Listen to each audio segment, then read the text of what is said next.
Hey guys, welcome back to another interesting video of how to guide, and in this video I am going to show you how to fix if your Snapchat is not opening the snaps. So without any further ado, let's dive right into this exciting video. Now if your Snapchat is not opening the snap, the first thing that causing the issue might be the internet connection. In this case, you just simply have to check your internet connection, and if it's alright, then the second possibility might be the outdated version of your Snapchat.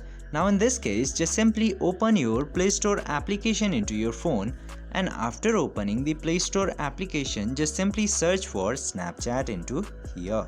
And after searching Snapchat, if it shows this update button into here, you just simply have to update your Snapchat application, then your problem will be fixed. I hope this video was helpful for you. If yes, don't forget to like, share and subscribe to the channel to never miss another update. Thank you for watching the video.